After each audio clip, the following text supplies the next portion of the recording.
Vamos a iniciar la charla de esta noche. En primer lugar, a nombre del Grupo de Ingenieros Civiles y Ambientales de la Escuela Politécnica Nacional, agradecerte, Rigoberto, por tu voluntad y tu bondad de querer participar, tu amplia experiencia sobre este tema muy particular que es lo que corresponde a Quimsacocha.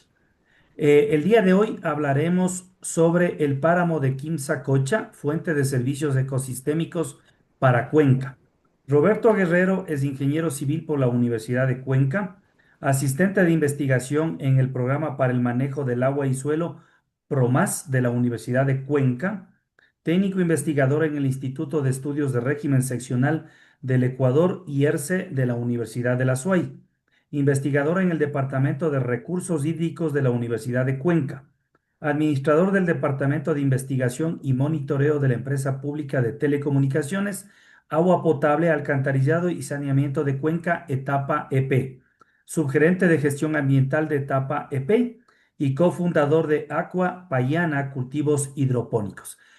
Como ustedes conocen, la charla se realiza sin ninguna interrupción durante el tiempo que nuestro expositor lo requiera. Una vez terminada la misma, procedemos a las preguntas y respuestas alzando la mano a través de las aplicaciones del Zoom o directamente en la cámara o a través de algún texto escrito en el chat correspondiente. Nuevamente, Rigoberto, bienvenido, puedes iniciar. Muchísimas gracias, Patricio. Muy buenas noches a todos. Sí, como mencionó Patricio, soy Rigoberto Guerrero, soy actualmente subgerente de gestión ambiental de etapa EP. Básicamente, la subgerencia de la cual estoy a cargo se encarga de la conservación de las áreas de recarga hídrica y también se encuentra a cargo del manejo del Parque Nacional Cajas. Cabe recalcar que es la única empresa pública, etapa, que se encarga del manejo de una área protegida estatal. Adicionalmente, etapa tiene alrededor de 20.000 hectáreas de conservación compradas por la empresa, de propiedad de la empresa, que están en áreas de recarga hídrica y de las cuales nos encargamos del manejo, control y vigilancia. A continuación, les voy a compartir la presentación eh, respecto a Quimsacocha, a sus servicios ecosistémicos y eh, adicionalmente temas relacionados al proyecto Loma Larga, de los cuales, si ustedes desean, en función de las preguntas, podemos continuar ahondando en los mismos. ¿Me confirman, por favor, si ven la pantalla completa? Sí, estamos viéndole, pero tienes que ponerle pantalla completa con el icono de la parte inferior, más a la derecha. Denme Te un saliste. segundo. No, a ver, perdón. ¿Ahí le ven? ¿O continúa? No, te saliste ahorita de la pantalla. Ponle Ok, compartir. esperen un segundo. Ya, ok, ahí debe estar. Listo. Ahí estamos con pantalla ¿Me completa. confirman, por favor? ¿Sí? Pantalla completa. ¿Estamos bien? Ok, listo. Bien, en primer lugar, la presentación está estructurada de una manera, espero que bastante digerible para ser viernes de la noche. Empezamos con los antecedentes, conociendo cuál es el origen de Quimsacocha, cómo es que ahora es una gran planicie, un gran humedal. Luego pasaremos a ver los servicios ecosistémicos de Quimsacocha, que tienen que ver con la regulación hídrica, con ser un sumidero de carbono, con la biodiversidad. Posteriormente, veremos cuáles son las medidas de conservación que etapa ha aplicado a lo largo de estos años, no solamente en Quimsacocha, sino también en las otras áreas de recarga hídrica, de las cuales la empresa capta agua para su potabilización. Luego veremos los impactos que puede tener la minería con un ejemplo clarísimo que va a comparar el estudio de impacto ambiental de la minera, el modelo que tiene el estudio de impacto ambiental de la minera, con la nueva evidencia científica que ha habido ahora en el 2025. Y finalizaremos con unas 4 conclusiones bastante concisas para después dar paso a, esperemos, un diálogo bastante fructífero respecto a la presentación. Bien, en primer lugar, recordemos que la Tierra tiene alrededor de 4.500 millones de años. Nosotros somos solamente un instante en la vida del planeta. Como civilizaciones, si no estoy mal, tenemos 200.000 años. Y hay que recordar que Quimsacocha, antes de ser el humedal que todos conocemos, era un volcán. A nuestra derecha podemos ver cómo la evolución geológica, digámoslo así, de Quimsacocha ha pasado de que esta área sea un volcán a que se colapse la caldera, obviamente después de varios millones de años. Luego esta caldera colapsada se convierta en una planicie y finalmente esta planicie termine almacenando gran cantidad de suelo orgánico con alto contenido de carbono, turberas, como ya veremos más adelante, y humedales, que a su vez prestan un gran servicio ecosistémico para la ciudad de Cuenca, como la regulación hídrica. A la izquierda de la pantalla, ustedes podrán ver una ilustración de el cráter colapsado del volcán que tiene un diámetro aproximado, perdón, de 10 kilómetros, y en la imagen de la parte superior ustedes pueden ver ya esta gran planicie que es Quimsacocha, que tiene alrededor de 17.000 hectáreas y varias lagunas que están en la zona y humedales que albergan gran cantidad de agua. ¿Dónde está ubicado Quimsacocha entonces? En la imagen tenemos la zona urbana de la ciudad de Cuenca, marcada en color o como perfil de color negro. Quimsacocha está al suroeste de la ciudad de Cuenca. Podemos ver el Área Nacional de Recreación Quimsacocha marcada aquí con rojo. Y dentro del Área Nacional de Recreación ustedes pueden ver estas venas de agua que básicamente comprenden esta zona del cráter que les expliqué o que les indiqué en la anterior diapositiva. De este cráter es que nacen dos de los principales ríos de la ciudad de Cuenca. El río Yanuncay, el cual abastece a la planta potabilizadora de Susta y a su vez abastece al 15% de la población y tiene un plan de expansión hacia la zona rural para terminar abasteciendo en total al 25% de la población. También nace el río Irquis, que es afluente del río Tarqui, y en esta cuenca tenemos gran presencia de proyectos de riego, drenaje y ganaderos. Es una de las zonas más productivas a nivel ganadero del Cantón Cuenca y de la provincia de La Suay, así que podemos determinar que de Quimsacocha nace agua para múltiples propósitos y usos. Dentro de los servicios ecosistémicos de Quimsacocha está la regulación hídrica, que en varias investigaciones realizadas, los conceptos o el concepto de regulación hídrica indicaba que esta zona tiene un horizonte de suelo orgánico, una capa orgánica con alto contenido de carbono, que pueden ver ustedes al lado derecho de la pantalla, y que la lluvia, después de caer, eh, llega a la superficie o se infiltra en esta capa de suelo que tiene una profundidad de 80 centímetros a 60 centímetros, y posteriormente mediante flujo superficial o subsuperficial por las laderas llega hacia las zonas planas, que pueden ser lagunas o humedales. Justamente estas zonas planas son las comprendidas dentro del cráter de Quimsacocha, ¿sí? Eh, y que almacenan, en este caso los humedales y las lagunas, el agua que después se va liberando de manera paulatina y progresiva.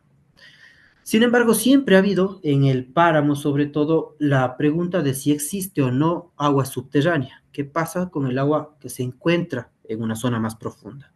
Hay que recordar que por el origen volcánico de Quimsacocha, esta es una zona que tiene la roca o el manto rocoso altamente agrietado y por lo tanto surge esta consulta de si es que el agua se infiltra o no en estas grietas del manto rocoso. Dentro de la regulación hídrica, ustedes sabrán que Cuenca en 2023 y 2024 sufrió dos de las sequías más intensas y largas de su historia. La última, en el 2024, fue una sequía de alrededor de 155 días. 155 días en los que la lluvia era menor a la tasa de evapotranspiración y por lo tanto entramos en un déficit hídrico. Sin embargo, ustedes pueden ver a la derecha de la pantalla el hidrograma de caudales, en este caso del río Yanuncay, que justamente nace en Quimsacocha, y este río llegó a un momento en el que sus caudales se sostuvieron alrededor del umbral de estiaje que nosotros identificamos, que es de 1.2 metros cúbicos por segundo. Estos caudales se sostuvieron de manera indefinida hasta que llegó la presencia de la lluvia y nuevamente se recuperaron. Esto nos llevó a pensar que si bien las charcas, por ejemplo, se habían secado, algunos humedales se habían secado, ustedes pueden verlo aquí a la izquierda en la imagen, seguía fluyendo agua. Entonces, claro, había esta pregunta de, bueno, ¿de dónde está viniendo esta agua que todavía sigue fluyendo en el Yanuncay y que le permitía a Etapa continuar captándola para generar agua potable? Posteriormente, en el año 2025, en julio de este año en realidad, es que la Universidad de Cuenca publica resultados de una tesis de investigación de la maestría en hidrología con mención en ecohidrología. Esta nueva evidencia científica, ¿qué nos dice? Básicamente nos dice que sí existe una conexión entre las aguas superficiales y las aguas subterráneas, que era lo que nos preguntábamos durante la sequía. ¿Qué pasa? ¿Por qué hay agua? Pero esta conexión básicamente sucede en los dos regímenes que tenemos en la cuenca del río Paute, régimen y de diferente manera en estos dos regímenes. Régimen seco, que ven ustedes arriba, y régimen húmedo, que ven abajo. Durante el régimen seco se pudo identificar que existe una contribución, es decir, que en primer lugar, perdón, el agua se infiltra por las grietas, profundiza hasta alrededor de 60 a 100 metros de profundidad y posteriormente sale a aportar, en primer lugar, a humedales, que los llaman humedales contactados o influenciados, y también a los caudales. En el periodo húmedo pasa que el agua va infiltrándose en las grietas que ustedes ven acá en la parte baja, y el agua que llueve ya sobre las grietas que están saturadas de agua, empieza a empujar el agua hasta una profundidad de 350 metros. ¿Qué quiere decir? Que el agua que está a 350 metros empieza a salir hacia los cuerpos de agua, hacia los ríos, los afluentes del río Tarqui, del río Yanuncay, y también hacia los histosoles influenciados, que básicamente son recargados por aguas subterráneas, es decir, humedales que son recargados por aguas subterráneas. Entonces, justamente esta presencia de interacción entre aguas superficiales y aguas subterráneas es lo que explica que en las sequías, tanto de 2023 como de 2024, se hayan mantenido los caudales base. Es decir, la regulación hídrica no solamente es superficial y subsuperficial, sino también es subterránea gracias a la presencia de grietas que permiten que el agua se infiltre y después se libere a diferentes profundidades en función del régimen, bien sea seco o sea lluvioso. Hay una investigación también del año 2025 de la Universidad San Francisco que estudiaron las turberas del Ecuador. En la imagen de la izquierda nosotros podemos ver las turberas que corresponden a la región 6, específicamente en Cañar y en El Azuay. Y en color fucsia podemos ver gran presencia de turberas al sur. Estas turberas, si ustedes van a la parte derecha, están en gran parte en el Área Nacional de Recreación Quimsacocha, que es este perímetro que está marcado en línea punteada negra. Entonces, claro, las turberas comprenden sumideros de carbono, almacenan gran cantidad de carbono, materia orgánica, y esta también es la que retiene el agua en los humedales. Es decir, tenemos dos servicios ecosistémicos aquí. El primero, el de la regulación hídrica, y el segundo, el hecho de ser sumideros de carbono. ¿Qué quiere decir? El carbono está atrapado en estas turberas y de existir cambio en el uso de suelo o de existir cualquier tipo de impacto antrópico en la superficie del suelo, se degradarían estos humedales que hay que recordar, no se pueden recuperar si no tienen una degradación irreversible, llegan a un tipping point en el cual no hay retorno hacia su estado natural y posteriormente esto empieza a liberar carbono. Entonces, Quimsacocha tiene una alta densidad de turberas y por lo tanto gran cantidad de carbono almacenado. Además, el área de Quimsacocha, que recordemos está muy cerca también del Parque Nacional Cajas, el Parque Nacional Cajas se encuentra al norte, es una zona en la cual vuela el cóndor andino. Ustedes habrán escuchado en junio, julio de este año, fue rescatado un cóndor en la cuenca del río Yanuncay, ya en su parte baja, que había sido herido por perdigones. Luego este cóndor fue llevado y brindado atención por el zoológico Amaru, y posteriormente, después de su recuperación, se lo liberó con un chip, digámoslo así, de rastreo de las rutas que utiliza el cóndor para su vuelo. Es así que ustedes acá a la derecha pueden ver el cruce que hace el cóndor entre tres cuencas hidrográficas. Incluso es un cruce intercantonal. En esta zona de aquí, que es en donde está el logo de posicionamiento del cóndor, estamos hablando de que es Quimsacocha. El cóndor tiene vuelos hacia el norte, es decir, hacia el Parque Nacional Cajas, que está acá, ustedes pueden verlo ahora mismo, y también hacia el sur cruza Quimsacocha y baja hasta los cantones Girón y San Fernando. Este cóndor valentino que fue rescatado y dado atención médica hasta contarse en óptimas condiciones para poder rehacer su vida fuera de cautiverio. Entonces, es un trayecto muy importante también para la biodiversidad. Obviamente, además de cóndores, se han encontrado venados, zorros de páramo, y también existen especies de anfibios que son endémicas de la zona y que están, o bueno, que tienen una presencia también muy baja en cuanto al número de individuos. Ahora bien, sabiendo que esta zona tiene esta importancia tan grande en cuanto a regulación hídrica, presencia de turberas que son sumideros de carbono, que es un paso que tiene el cóndor, de cruce entre el Parque Nacional Cajas, Quimsacocha y baja hacia otros cantones como San Fernando y Girón, etapa desde la década de los 80 tiene eh, un proceso de conservación que se basa en la compra de predios para su conservación, valga la redundancia, y el control y vigilancia de estos predios. En esta imagen ustedes pueden ver el área de recarga hídrica de la cuenca del río Yanuncay. En naranja está o se encuentran los predios que Etapa ha adquirido en esta área de recarga hídrica, con los bordes en color celeste o turquesa. Ustedes podrán ver el Área Nacional de Recreación Quimsacocha o el polígono que corresponde al Área Nacional de Recreación Quimsacocha, y en una variación de colores entre verde oscuro, verde claro, amarillo y rojo, los criterios de priorización o los predios que han sido priorizados en base a un criterio para la compra o adquisición de los mismos. En este caso, los predios que están con verde oscuro, ustedes los pueden ver dentro del Área Nacional de Recreación Quimsacocha, son los predios que Etapa ha definido como de prioridad muy alta para su conservación y compra.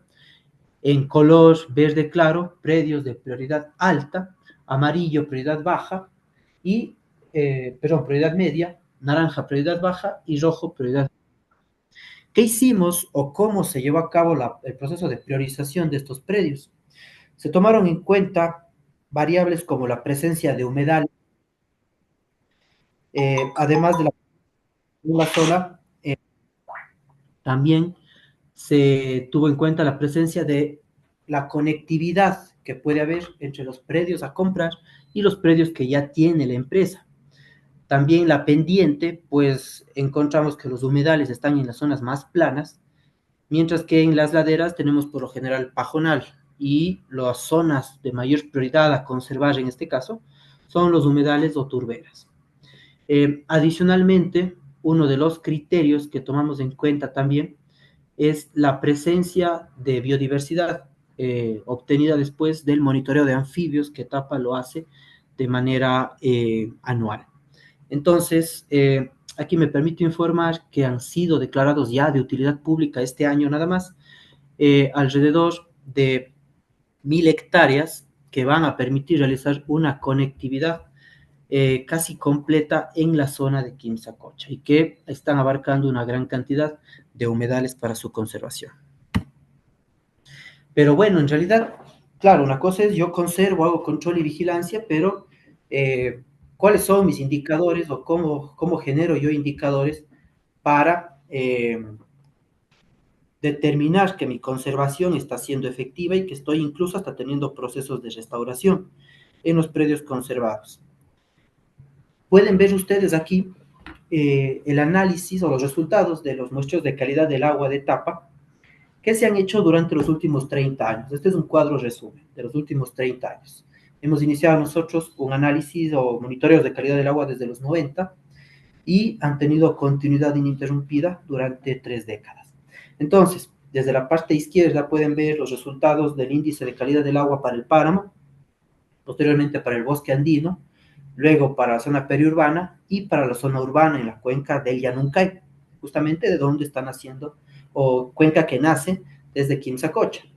Entonces, en el caso del páramo, ustedes pueden ver que con el avance de las décadas, sobre todo desde el 2000 hacia el 2010, ha existido una mejora del índice de calidad del agua, pasando de cerca de 87 a llegar a los 90 y tener picos incluso en ciertas zonas de monitoreo en el páramo que llegan a 96, 97 sobre 100 en el índice de calidad del agua. Pueden ver además marcado al lado el bosque andino que mantiene un índice de calidad del agua sobre 85. La zona periurbana obviamente va perdiendo calidad del agua por el hecho de tener asentamientos. Y algo curioso es que, claro, en la zona urbana no hay un declive tan significativo de la calidad del agua, sino más bien se mantiene sobre el 70, que es un índice bueno, y que se debe obviamente al tema del alcantarillado que existe en la ciudad de Cuenca, los interceptores marginales a los ríos, que permiten que los ríos también tengan calidad del agua que permita la recreación de los habitantes. Y el indicador que en realidad de más orgullo llena a la empresa es justamente esta recuperación que hubo en el páramo y que de momento se mantiene desde el 2010 hasta ahora en el 2024, que fue la última muestra que se tomó. Estamos a esperas también de los resultados de 2025 para poder seguir alimentando esta base de datos. Ahora bien, si bien es una zona que nos presta una gran cantidad de servicios ecosistémicos, está amenazada por el tema minero. La minería ha representado una amenaza latente para la conservación de Quimsacocha. A pesar de ya contar con tanta evidencia científica, se le dio a la minera una licencia ambiental. El Ministerio del Ambiente, después de revisar el estudio de impacto ambiental de la minera, autorizó esta licencia ambiental. Ustedes habrán conocido que posteriormente, el 16 de septiembre, toda la ciudadanía de Cuenca, alrededor de 100.000 personas o más, salieron a las calles a manifestarse en contra de la minería y a favor del agua.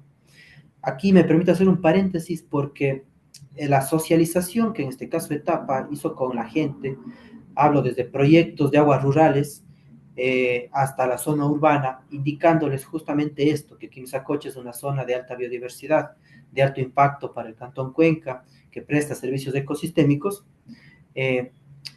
concientizó a la ciudadanía, de alguna manera le hizo generar un sentido de pertenencia sobre su páramo de Quimsacocha, y esto fue lo que generó el quinto río del 16 de septiembre. Ahora bien, el proyecto minero, ¿en dónde está emplazado? Ustedes pueden ver justamente a la izquierda está el Área Nacional de Recreación Quimsacocha, el río Yanuncay, que les indicaba que nace de aquí, el río Postete Irquis, que después abastecen al río Tarqui, que nacen del otro lado, pero a escasos 3 kilómetros del límite del Área Nacional de Recreación está el yacimiento de oro. Debido al origen volcánico que les indiqué de Quimsacocha, las altas temperaturas y presiones de las erupciones volcánicas han generado metamorfosis en la roca que obviamente hace que no esté únicamente oro ahí, sino esté el oro mezclado con otros metales. Está el oro mezclado con arsénico, con plomo, con cadmio, con níquel, con aluminio. Algunos de ellos que son altamente erosionables y han erosionado hacia la vertiente occidental, me refiero hacia la zona baja del río Rircay, se ha podido ver que la roca meteorizada ha generado que se diluyan ciertos metales como el aluminio, el cobre en el agua, y hemos detectado la presencia de estos metales. Igualmente, arsénico, obviamente de momento en traza, y hacia las cuencas occidentales. Entonces, ¿qué es lo que sucede? Al lado de este yacimiento, que contiene oro y otros metales pesados, se encuentra el emplazamiento de lo que sería el proyecto minero de Loma Larga, que está emplazado en alrededor de 180 hectáreas. Es como decir que tengamos un parque industrial que hace proceso de molienda, proceso de lavado del oro por flotación y sedimentación, y proceso de extracción del oro, y obviamente estos relavados o estos resultados de metales pesados que ya no tienen oro, la minera plantea dejarlos aquí en el páramo, emplazado en algo que se llama la relavera, que tiene alrededor de 38 hectáreas y que al final de los 12 años del proyecto minero albergará alrededor de 5 millones de toneladas de roca tóxica, es decir, la roca que ya no tiene oro, sino que tiene los metales pesados de arsénico, aluminio, níquel, cadmio, plomo que les mencioné anteriormente. Entonces, claro, contrastando las prestaciones ecosistémicas que da Quimsacocha, resulta impensable el permitir que se pueda instalar una relavera que albergue 5.5 millones de toneladas de roca tóxica. ¿Qué va a pasar con las aguas subterráneas en ese caso? ¿Qué va a pasar con las aguas superficiales que logren infiltrarse en la relavera, las subsuperficiales? Básicamente tendríamos una catástrofe ambiental. Ahora, yo les hablé que la minera presentó un estudio de impacto ambiental al Ministerio del Ambiente. Presentó un estudio de impacto ambiental planteando un modelo hidrogeológico en el cual indicaba que no existe conexiones entre aguas superficiales y aguas subterráneas. A la izquierda, ustedes podrán ver cuál es el modelo hidrogeológico de la minera. ¿Ellos qué indican? Dicen, cae la lluvia, únicamente llega a la zona superficial, a la subsuperficial en el manto de suelo orgánico que les había mostrado, que tiene una profundidad de entre 60 centímetros y 80 centímetros, y va a apostar al río. Y claro, dicen, hay presencia de acuíferos, pero estos están aislados y no tienen contacto con el agua superficial. Por lo tanto, la minera lo que planteaba era, vamos a hacer la perforación en una profundidad de 120 metros y cuando nos encontremos con agua, vamos a bombear esta agua hacia afuera e incluso esta agua va a ser utilizada para la extracción de oro. Decían o cuantificaban que el caudal de agua que van a bombear es de alrededor de 14 litros por segundo. ¿Qué quisieron decir con eso? Perforamos, nos encontramos con agua que máximo ha de haber un caudal de 14 litros por segundo, seguimos haciendo las galerías y mientras hacemos las galerías bombeamos esta agua. Este fue el modelo hidrogeológico en el cual se basó la minera para indicar cuáles van a ser sus actividades de operación, sobre todo en el manejo del agua subterránea durante la explotación. Pero ¿qué sucede? Sucede que en el 2025, como les mostré anteriormente, la Universidad de Cuenca demostró que sí existe interacción entre el agua superficial y el agua subterránea. ¿Qué quiere decir? Que cuando la minera empiece a perforar el manto rocoso, no se va a encontrar con 17 litros por segundo, sino todo lo contrario, se va a encontrar con grietas de agua completamente saturadas. Es decir, si pensaban bombear 17 litros por segundo, están completamente fuera de lo cierto y básicamente van a encontrarse con cantidades de agua inmanejables. Tomen en cuenta cuando nosotros vemos en las películas que abren una caja fuerte o abren una compuerta en la cual hay un montón de agua del otro lado, abren esa compuerta e inmediatamente el agua empieza a salir por todos lados. Eso es lo que pasaría aquí. De momento, el manto rocoso contiene el agua en sus grietas, está siguiendo su camino hacia apostar a los humedales y al caudal de los ríos, y en el momento en el que se haga hueco esto, básicamente el agua empezará a escurrirse en grandes cantidades. Esto es un problema, ¿por qué? Porque esta agua alimenta a los humedales. Si es que nosotros hacemos perforaciones y digamos que terminamos de bombear el agua, conseguimos un mecanismo para poder bombear todo el agua, estos humedales van a empezar a secarse. Y claro, como les mencioné, son turberas que tienen alto contenido de carbono. Un momento que se sequen van a causar que este carbono sea eliminado, sea liberado, perdón, y estas turberas y humedales empiecen a secarse. Y finalmente, hay que recordar que como están otros metales presentes con el oro ahí, estos apenas ingrese el oxígeno empezarán a oxidarse. Tomen en cuenta lo que pasa con una manzana cuando la comemos. Cuando nosotros mordemos la manzana, la dejamos un tiempo al aire y el oxígeno oxida la manzana cambiándole de color. Eso es lo que va a pasar aquí en Quimsacocha cuando perforen en el manto rocoso, entre el oxígeno y esto empiece a oxidarse. Una vez que se oxide, estos metales se disolverían en el agua subterránea que empieza a fugarse de ahí y a su vez llegarían a las aguas superficiales. Como conclusiones, ya para terminar, el ecosistema del páramo de Quimsacocha hemos visto que presta servicios invaluables para Cuenca, contribuyen a la seguridad hídrica, a la biodiversidad, incluso a mantener un balance de carbono. La presencia de agua subterránea vuelve mucho más frágil este ecosistema, como les mencioné. Cualquier intervención humana de perforación empezaría por drenar el agua subterránea y a su vez secar los humedales. La gestión que realiza Etapa mediante la compra de predios para la conservación es vital para garantizar estos servicios ecosistémicos. Y finalmente, la minería es incompatible con el páramo y los servicios ecosistémicos que éste presta a la ciudad de Cuenca. Yo les agradezco por su atención. Espero que la charla haya podido ser clara y quedo atento a las preguntas que puedan surgir. Gracias.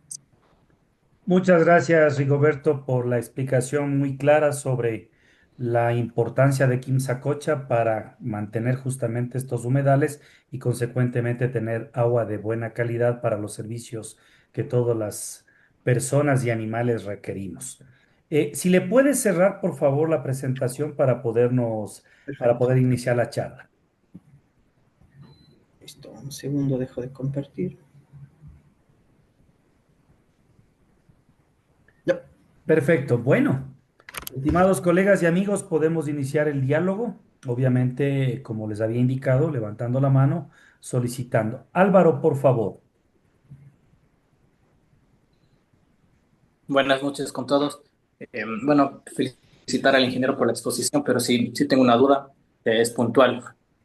Es decir, que de lo que yo entiendo de la charla, Etapa básicamente está sustentándose en el estudio que hizo la Universidad Estatal de Cuenca y, bueno, también ese estudio secundario que hizo la Universidad de San Francisco para dar por válido que hay una afectación de las aguas subterráneas y está descartando el estudio de la minera. ¿Es así? O Etapa también hizo, yo qué sé, pruebas, hizo investigaciones en campo para dar por válido.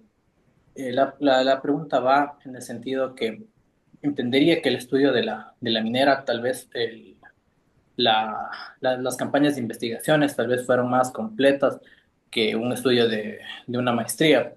O sea, lo digo sin saber nada más. Entonces, esa es mi duda. ¿En base a qué etapa Excelente, da válido un mucho más estudio y completo. falta otro? Gracias, Álvaro, por tu pregunta. En realidad, Etapa y el municipio de Cuenca han realizado estudios en Quimsacocha desde el año 2012. Han financiado misiones expertas de la corporación Terrae, por ejemplo, colombiana, de James Kuiper y de BGRM, que es una consultora canadiense especialista justamente en impactos de minería. Durante estos estudios y estos levantamientos de información, hubo la hipótesis de que hay agua subterránea, justamente respaldada en los monitoreos de la red hidrometeorológica de Etapa, que también los tiene desde el año 1998, y en los cuales, bueno, veían que los caudales base no descendían por debajo de 1.2 metros cúbicos por segundo. Adicionalmente, en los monitoreos de calidad del agua que hace Etapa, para la vertiente de un río que se llama, de una quebrada que se llama Alumbre, que está justamente hacia el occidente, al otro lado de las cuencas de los ríos Yanuncay y Tarqui, pero que también nace de Quimsacocha, se vio que existe roca meteorizada, que existen deslizamientos en esas zonas, y que la roca meteorizada el resultado de meteorización de la roca hace que se disuelvan metales pesados. Como les mencioné, está plomo, está arsénico, está aluminio, está níquel, pero obviamente a niveles de trazas. Hablamos de concentraciones muy bajas, pero claro, sorprendió la presencia de estos, pues en otros puntos de monitoreo no había eso. Entonces se dijo, hay alguna interacción entre el agua superficial y el agua subterránea que está siendo influenciada por el contenido mineralógico de la roca. Luego viene el estudio de las universidades, ¿sí? A corroborar estas hipótesis basadas en el monitoreo de etapa. ¿Por qué de las universidades? Porque básicamente este estudio que hace la Universidad de Cuenca es un estudio que utiliza trazadores isotópicos, ¿sí? Que básicamente es ver qué elementos químicos están disueltos en el agua y cuáles son las mezclas que hay de estos elementos químicos entre el agua superficial y el agua subterránea que resultan en la salida de esto, es decir, ya en el cuerpo de agua del río. Entonces, en realidad, este estudio de la universidad les llevó, si no estoy mal, 3, 4 años de monitoreos, y aquí vale la pena recalcar que era el estudio, o este estudio fue financiado por la minera, ¿sí? La minera le financia a la Universidad de Cuenca este estudio para demostrar, la minera, como tú dices, claro, la minera tenía que basarse en estudios mucho más profundos, le financia a la minera para demostrar que no hay interacción entre el agua superficial y subterránea. La minera le financia a la universidad. Pero los resultados de la universidad salieron todo lo contrario. Entonces, claro, en este caso la universidad, como un ente de investigación y debido a que el financiamiento fue para investigación, tuvo que publicar los resultados. Entonces, estos resultados corroboraron las hipótesis que te menciono que se planteaban desde un inicio. Y claro, en este caso, Etapa puso este fundamento técnico, como te digo, las misiones de expertos, pero a su vez el complemento de las universidades desde el punto de vista científico fue vital para poder demostrar que efectivamente Quimsacocha sufriría un grave impacto de darse el proyecto minero. Gracias, Rigoberto. ¿Alguna otra inquietud, estimados colegas y amigos? Me nace una inquietud, Rigoberto, el momento que tú manifestabas sobre la Municipalidad de Cuenca que ha declarado de utilidad pública varios de los sectores correspondientes al área en mención. Indudablemente, el declarar de utilidad pública no implica de que sea de ocupación inmediata, porque primero esos terrenos va a tener una pertenencia a alguien y consecuentemente para que el municipio pueda ocuparlos, tiene que pagar correspondientemente dentro de los procesos que las municipalidades lo manejan. ¿Cómo está eso en este momento? En realidad, de los 5 terrenos que han sido declarados de utilidad pública este año, 3 de ellos ya están adquiridos, ya están comprados y pagado el costo al dueño. De los que les mostré que estaban en naranja, todos ya han sido pasados a nombre de etapa, que quiere decir en el catastro constan con el nombre de etapa. Sin embargo, claro, el proceso de levantar el expediente de un terreno para declarar de utilidad pública es bastante arduo, porque en el momento que se identifica un terreno, nos han pasado casos dentro del Área Nacional de Recreación en la que aparecen 5, 6 dueños. Entonces, claro, en ese momento te limitan bastantísimo en el proceso ya de declaratoria de utilidad pública y peor aún de compra, porque no tienes un dueño específico al cual tienes que pagar. Pero en realidad tenemos 2 compañeros que son expertos en este tema y se encargan de identificar los terrenos mediante el tema que les mostré de priorización y levantar estos expedientes, proceder con la declaratoria de utilidad pública y de ahí nuestro equipo legal proceder con la compra. Es un trabajo interdisciplinario que conlleva bastante esfuerzo. En algunos casos, este esfuerzo no ha dado resultado porque, como les digo, se identifica el terreno, se pone la declaratoria y aparecen varios dueños que te imposibilitan continuar con esto. Gracias, Rigoberto. Pilar, por favor. Muchas gracias, Rigoberto. Una exposición muy brillante, nos queda muy claro varias inquietudes que teníamos. Quería hacerte una pregunta. En el mapa que nos habías mostrado, Hay varios terrenos que ustedes han comprado, ¿cierto? Pero el yacimiento no está dentro de esa compra. ¿Cómo fue? ¿Esa fue una concesión que el Estado le dio a la empresa? ¿Hace cuánto tiempo? ¿Ustedes no han podido negociar esa parte, esa área? Sí, en realidad, dentro de nuestros predios no está el yacimiento, no se logró comprar el yacimiento porque era una zona que estaba en exploración desde los 70, ¿sí? En exploración inicial o prospección, que recién intentaban identificar dónde está el oro. Nuestros procesos de compra iniciaron en los 80, entonces, claro, tienes que ya empezaron a explorar y por lo tanto no te iban a vender hasta saber qué tenían ahí. Eh, Sin embargo, el hecho de ser dueños de la parte superficial del, del terreno no nos hace dueños de lo que hay debajo de él. Hay que recordar que la zona subterránea, en especial si tiene minerales o si tiene petróleo, es del Estado y el Estado es el que obtiene sus derechos y es libre de concesionar a quien lo pueda hacer. Esto se dejó mucho más claro en la ley minera del año 2009. Entonces, aún así seamos dueños de esa área, no podemos nosotros eh, impedir el tema de las concesiones. Lo que sí podemos es limitar, digamos, las licencias de uso de suelo para poner relaveras o para poner maquinaria o para abrir vías. Eso como municipio también sí se lo puede hacer. Y lo que pasó recientemente en agosto fue que se evidenció que no estaba bien claro estos linderos de la minera y el predio de la minera que decían tener sobre el yacimiento. Al revisar las escrituras madre que datan del año 40, se vio que corresponden a otra localización y ubicación. Entonces, es así que el señor alcalde y el consejo cantonal se dieron de baja, digamos así, el catastro, y ahora ese predio de la minera ya no le corresponde a la minera hasta que aclare la posesión. Eso también es un punto a favor, porque estaría de momento la minera en asentamiento ilegal, incluso varias infraestructuras que han construido, partiendo desde los cerramientos, puesta de entrada, que marcaba el predio como privado, han sido derivados porque básicamente es un predio que no tiene dueño de momento. Qué importante es esa identificación. Otra pregunta. Nos decías que encontraron, bueno, en los estudios que habían hecho, encontraron que el agua penetraba hasta 350 metros de profundidad. Entonces, pero luego también en el estudio de impacto ambiental mencionaban que van a perforar a 120 metros, ¿no es cierto? Y ahí, bueno, van a encontrar acuíferos. Dentro del estudio de impacto ambiental, ¿a dónde iban a descargar esa agua? Y también los espacios que va dejando el succionar el agua del suelo, esos espacios de aire, ¿cómo los iban, o sea, ese impacto negativo, cómo lo iban a mitigar o cómo lo iban a manejar?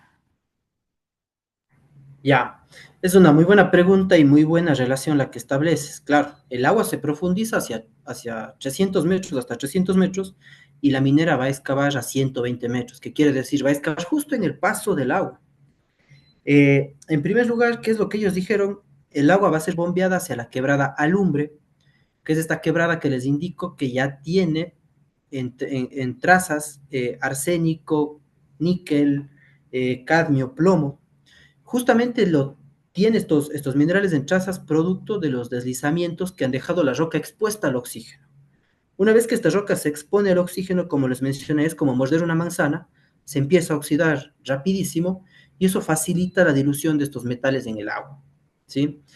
De momento, como la roca no tiene contacto con el oxígeno y está saturada de agua, entonces no hay dilución de los metales y es por eso que en las cuencas del Tarqui y del Llanuncay no vemos estos metales. El momento en el que hagan los huecos es que va a empezar a pasar eso, de la dilución de metales pesados. Ahora, la minera, ¿qué es lo que dice? Yo hago el hueco y en mi remediación ambiental, los relaves, es decir, la roca con los metales pesados que les mencioné anteriormente, vamos a encementar. Aquí los que son ingenieros civiles entenderán también que la pasta de cemento no va a fraguar con la presencia de metales, mucho menos de ácidos que tienen los relaves. Entonces ellos dijeron, vamos a encementar y vamos a empezar a taponar las galerías y los túneles que hagamos.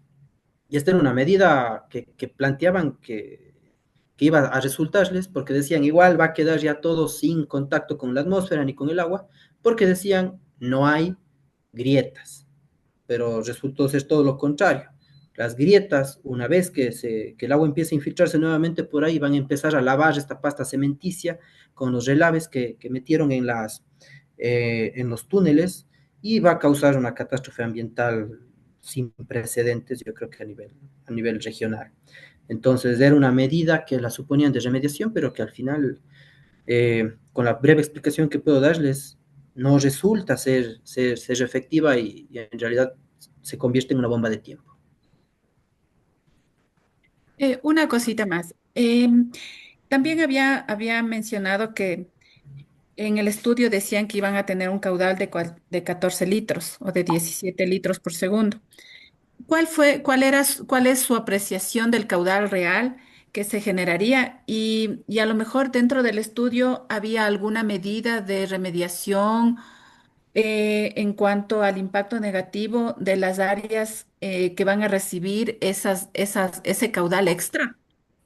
A más de que claro, vas a contaminar el agua, es a lo mejor agua que no necesitas ahorita, ¿no es cierto?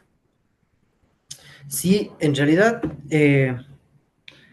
es bastante complicado decir cuánto caudal va a haber, porque en las zonas, en el nacimiento del río Irquis, en época de lluvia, tenemos caudales hasta de 5 o 6 metros cúbicos por segundo, ¿sí? El aporte subterráneo está definido entre un 20 a un 60%, ¿sí? Entonces, solamente lanzando esos números, podemos decir que estamos hablando de alrededor de 2 a 3 metros cúbicos por segundo que van a tener de agua constante ahí. Pero claro, eso es sin un suelo o un manto rocoso alterado. Una vez que empiece a romperse el manto rocoso, ya no van a seguir, el agua no va a seguir las rutas para las diferentes cuencas del Yanuncay, del Rircay, del Tarqui, sino que va a salir por donde han empezado a hacer huecos, digámoslo así. Entonces, claro, el caudal seguramente aumenta a niveles que no son similares a los que te digo ahora, y justamente eso es lo que preocupa. Habéis planteado un caudal, bombear un caudal de 17 litros por segundo, pero en realidad van a tener un caudal a la escala de metros cúbicos por segundo. Y un caudal que va a fluir por diferentes grietas, entonces no tienes un solo punto de acumulación, sino tienes que ir cazando y pescando por donde está saliendo el caudal. Entonces, por eso les decía, encontrar un mecanismo para hacer eso, yo creo casi inviable. Y una vez que le presentamos esto, también hablamos con un ingeniero en minas, y él dijo, trabajar en esas condiciones de humedad y de presencia de agua, que no sabes por dónde te va a salir el agua debido a tanta grieta, es casi imposible. Claro, me parece inseguro inclusive para la explotación, ¿no? Así es, en realidad, hasta para el personal que va a estar ahí es completamente complejo, debajo de una zona altamente agrietada y llena de agua. Claro que sí. Muchas gracias. Con gusto. Gracias, Pilar. Osman Poma, por favor. Buenas noches con todos. Bueno, tengo algunas consultas. Primero, hablas mucho del flujo de agua subterránea. ¿Tienes piezómetros, medidores de flujo para afirmar eso? Hola Osman, ¿cómo te va? Sí, en realidad se determinó por parte de la Universidad de Cuenca que la profundidad está hasta los 300 metros, porque en la zona hay piezómetros, unos instalados por la minera, otros instalados por la Universidad de Cuenca, que están a esas profundidades. Entonces, las muestras de agua para determinar la mezcla de isótopos las tomaron hasta esas profundidades. Y claro, ¿quién sabe qué hay a mayor profundidad? Porque yo te aseguro que si excavamos a 500 metros y ponemos un piezómetro, quizá también encontremos que el suelo está saturado de agua. Los piezómetros que están instalados en la zona, como te digo, por parte de la minera y de la Universidad de Cuenca, en parte por el PROMAS, que fue donde yo trabajé a inicios de mi carrera, eh, están a los 30, 60, 120, 200 y 300 metros de profundidad y 260 metros de profundidad. Entonces, hay justamente estos piezómetros que, por un lado, fueron también pagados por etapa para que el PROMAS en una consultoría los haga y se pueda monitorear. Ya, en la misma línea, entonces deberíamos tener un mapa de flujo de agua en función de eso para ya no, porque tú lo que dices es que si hace un hueco se va a ir todo hacia un lado. Ahí deberíamos saber hacia dónde está el flujo de agua subterránea para ya tener una idea. Ahora, también dices que hay una estimación que hablaste de 2,3 metros cúbicos, pero eso no es de toda la cuenca y más bien, ¿cómo estimas del proyecto, de la área de implementación del proyecto? Ujú. Correcto, el caudal que te digo de 2,3 metros cúbicos no es para toda la cuenca, sino es específica para el río Irquis, que es uno de los ríos que nace de Quimsacocha.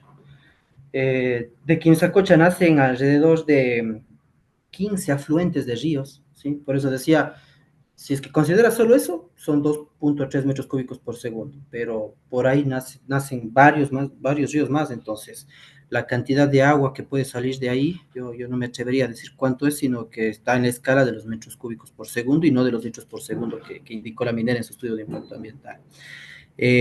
Ahora, en cuanto a las direcciones de flujo, justamente los diferenciales de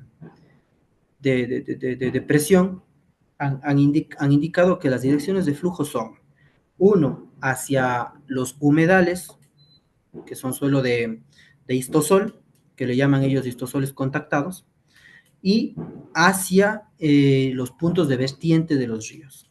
Es decir, hay una clara, un claro direccionamiento del agua subterránea a salir en humedales y en nacientes del río. En este caso, el estudio de la Universidad de Cuenca fue hecho sobre la cuenca del río Quinahuayco. La cuenca del río Quinahuayco es una microcuenca que aporta al río Irquis, ¿sí? Por eso me atreví a dar el dato del río Irquis.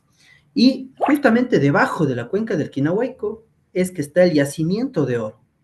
Entonces lo hicieron ahí, o en el lugar en el que van a explotar el oro. Y eso es lo que más alarma. Y claro, fue un estudio que lo pagó la minera, la Universidad de Cuenca, le financió el análisis isotópico. Cabe recalcar que analizar una muestra isotópica, cada muestra está sobre los $260 según el panel de elementos o trazadores que vayas a analizar. Entonces es bastante costoso y claro, a la final resultó un tiro en el pie para la minera porque ellos esperaban corroborar su modelo matemático, porque el modelo que les mostré de la minera es un modelo matemático y se convirtió ya en un modelo físico por parte de la Universidad de Cuenca. Entonces, básicamente eso, claro que para poder identificar más existencia de aguas subterráneas sería necesario hacer más perforaciones, perforar hacia profundidades mucho más profundas, valga la redundancia, pero eso es infructuoso. Te confieso que cuando trabajé en el PROMAS, apenas se hicieron 2 o 3 perforaciones, ya tuvimos gente de la comunidad, de la comuna, que pensaron que estábamos explotando.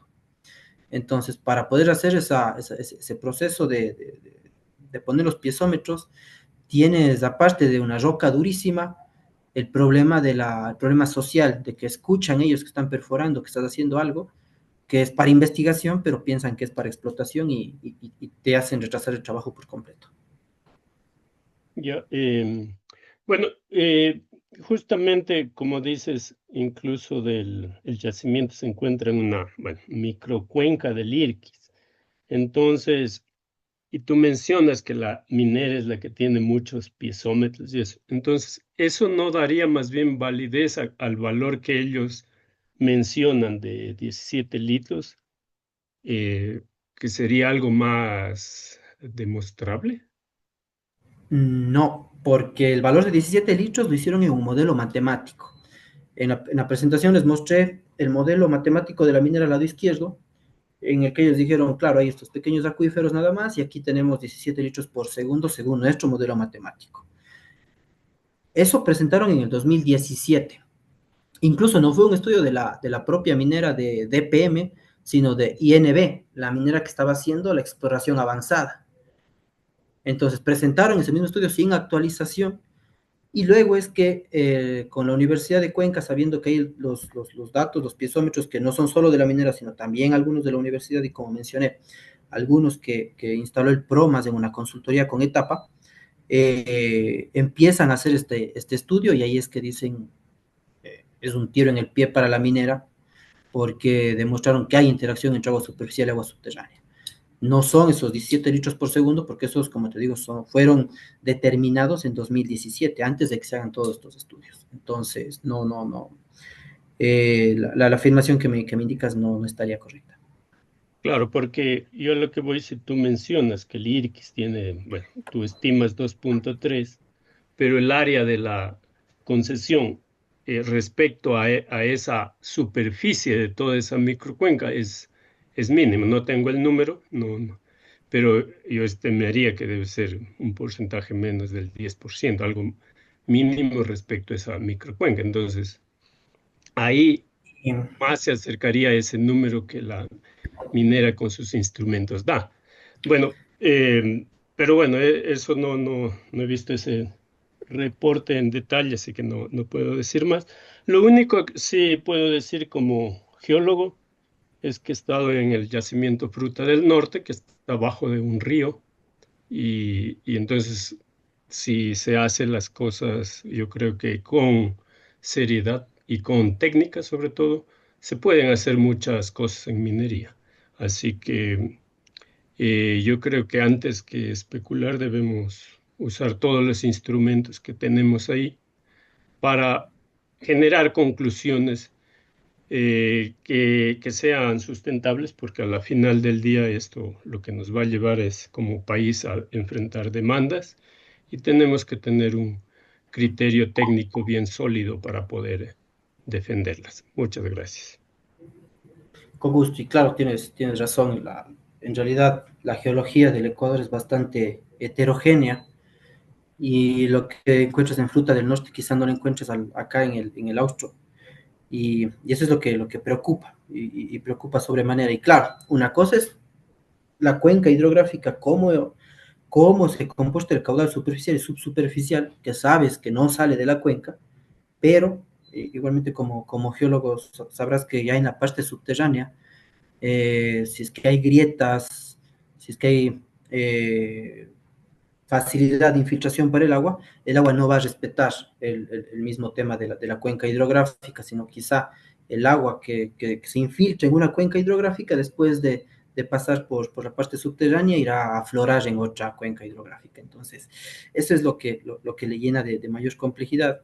Lo que dijimos de un inicio con los estudios de etapa fueron hipótesis, y sí lo dije claramente, y los presentábamos como hipótesis, hasta que salió el estudio de la Universidad de Cuenca y dijimos, esto ya es evidencia científica, incluso está yendo a ser publicado en un artículo y claro, ya le cambia de hipótesis a ser algo demostrado. Gracias, Osman. Edgar Pillajo, por favor. Ya, buenas noches con todos. Disculpas, no pude acceder a toda la conferencia, pero muy interesante. Todo lo que es los humedales de Quinzacocha, pues entiendo, abarcan un cierto volumen de agua que tienen calculado, pero de acuerdo a la FAO, ¿no? La Organización de las Naciones Unidas para la Alimentación y la Agricultura, demuestra que para la mayoría de países el agua que se utiliza, pues y aquí más en el Ecuador que tenemos abundante agua, la agricultura utiliza el 75% de esa agua. La industria en general utiliza el 10%. Los humanos, con el agua que debe ser potabilizada, por supuesto, para el consumo, el 12%. Y la minería utiliza del 1 al 3%, más que todo en países en Sudáfrica, Perú, en Chile, en Australia, que está demostrado.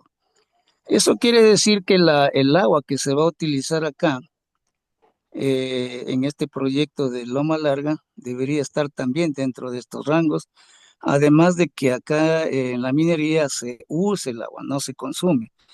Es decir, con el reciclaje pues se usa mucho menos, ¿no?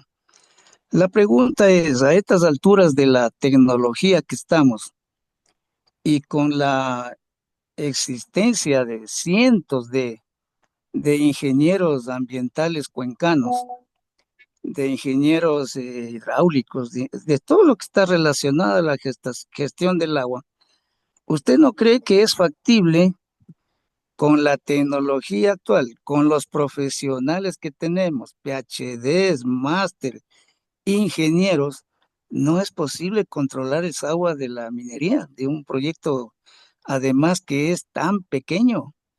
Porque una mina de la mega minería, estamos hablando de 1.800.000 toneladas día. Este proyecto creo que es de 3.500, algo así. 3.500 versus Correcto. 1 millón de toneladas. Yo digo, este es un proyecto de una pequeña gran minería. Con la tecnología no podemos controlar esto. Somos incapaces. A ver, voy a responder la pregunta en dos partes, yendo primero por el tema de la FAO que me mencionaste, y segundo por el tema de ver el hecho de poder controlar el agua o tratar el agua, que me imagino que también debes referirte a esto. En primera, claro, las actividades que más utilizan agua son la producción agrícola y la ganadería. Estamos hablando de que incluso la carne de vaca tiene una huella hídrica altísima. El problema es que una de las cuencas que les mencioné más ganaderas del Cantón Cuenca es la cuenca del río Tarqui, que nace en Quimsacocha. Hay alrededor de 810 concesiones de agua, autorizaciones de agua en esa cuenca dadas por el Ministerio del Ambiente. ¿Qué sucede? Que esas concesiones fueron dadas con registros de caudales que van desde el año 90 hasta el año 2010. Después de 2010 hemos sufrido o la crisis climática se ha agravado y los caudales de referencia para poder dar las autorizaciones de agua han disminuido. Es así que haciendo un balance hídrico nosotros encontramos que la cuenca del Tarqui ya está en déficit hídrico, ¿sí? El agua que pretende extraer la minera lo va a hacer de la parte alta de la cuenca del Tarqui y de la cuenca del Rircay. En la cuenca del Tarqui específicamente mediante el bombeo del agua subterránea que ellos iban a utilizar y mediante, digamos, de cosecha de agua lluvia, captando el agua que cae en la superficie de los 180 hectáreas que va a estar emplazado el proyecto. Esa agua da un caudal de 24 litros por segundo. La minera dice, vamos a usar 24 litros por segundo. Pero en la cuenca del Tarqui, en época de estiaje, hay 51 litros por segundo. Entonces ahí la pregunta es, ¿qué van a hacer los 810 proyectos o las 810 autorizaciones de agua en periodo de déficit hídrico cuando la minera va a estar utilizando esa agua en la parte alta? ¿Sí? Claramente, la autorización que le dio el Ministerio del Ambiente a la minera para usar agua no respeta el orden de prelación establecido en la Constitución y en el Código Orgánico del Ambiente. No se respeta el orden de prelación. ¿Por qué? Porque una vez que yo garantice el agua para producción agrícola, para el consumo humano, para el caudal ecológico, puedo después dotarla para actividades industriales. Entonces, en base a la nueva evidencia climática que tenemos, no hay agua que garantice el orden de prelación como para que la minera pueda hacer uso arriba. Y luego, claro, la minera indica en su estudio de impacto ambiental que va a recircular el agua y que va a recircularla de manera continua y que va a tratar esa agua. El problema es que el método de tratamiento que explica la minera no está claro. Dice, sí, vamos a tratar el agua y justamente esa es la solución que ellos ponen, a la que tú te refieres. Dicen, vamos a tratar el agua, pero presentan un diseño de la planta de tratamiento en 5 páginas, solamente 5 páginas. Cuando la planta de tratamiento de aguas residuales de Huangarcucho, que está construyendo Etapa, que únicamente va a remover materia orgánica, se la presenta en 13 tomos de 150 a 200 páginas que incluyen todos los pormenores de la planta. Entonces eso te da dudas de que la minera está o conoce la verdadera capacidad de su planta de tratamiento, porque son 5 páginas de esquemas de una planta, ¿sí? Quizás si es que la minera, mediante pruebas, análisis, datos, hubiese dicho, aplico ósmosis inversa, aplico un montón de técnicas avanzadas y dejo el agua como me dice el Código Orgánico del Ambiente que debo dejarla, que dice, el agua que voy a botar como efluente a un receptor tiene que tener una calidad igual o mejor que la del cuerpo receptor. Entonces, no hace ninguna de esos ensayos ni averiguaciones, ni diseños detallados. Entonces, claro, eso es lo que nos deja en tela de duda de si la minera efectivamente va a poder tratar esa agua o no va a poder tratar esa agua. Y lo más seguro es que no. Eh, y la minera está reconocida en algunos, en Europa recibe un reconocimiento de buenas prácticas ambientales. Pero todo lo contrario, lo que pasó con la minera en Europa del Este, es que igualmente dijo, vamos a hacer un proyecto de alta tecnología para la explotación y hay contaminación transfronteriza en los países bálticos. Entonces, es mucho más el peso que hay en contra de la prolijidad de la minera en el cuidado ambiental que lo que puede haber a favor.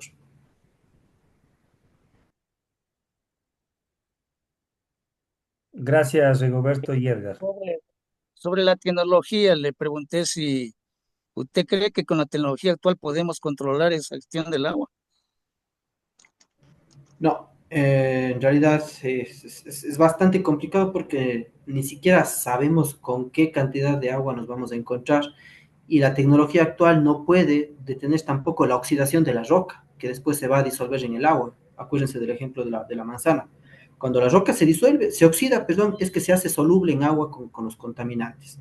Entonces no hay tecnología tampoco que te deje las zonas de las galerías o de los túneles que van a excavar completamente herméticos, confinados, para evitar ingreso de oxígeno.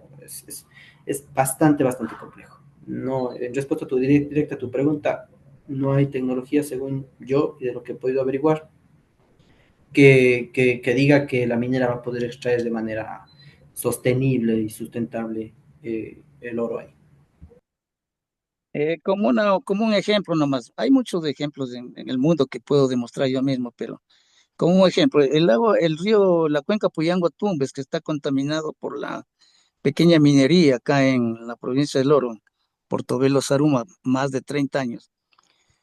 Llega el agua hasta Tumbes y están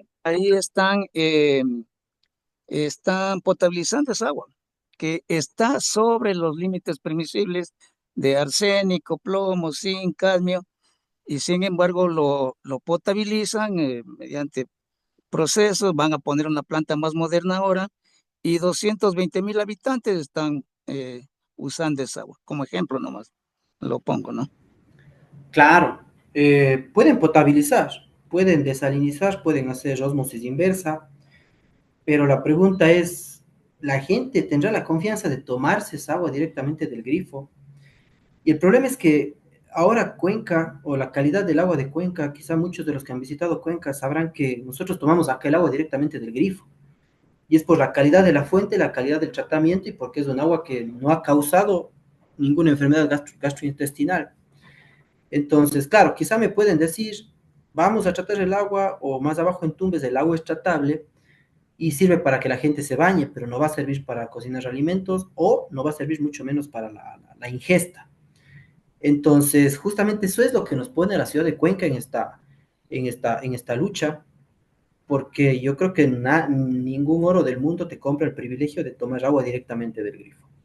Entonces, claro, puede haber un tratamiento que te deje el agua disponible para bañarte, para lavarle al carro, para lavarle a tu perro, pero no para el consumo directo. Y te lo digo porque mi esposa es de Piñas, tiene familia en Portobelo, donde es una zona altamente minera, y tú ves el río ahí y el río es gris, gris, gris.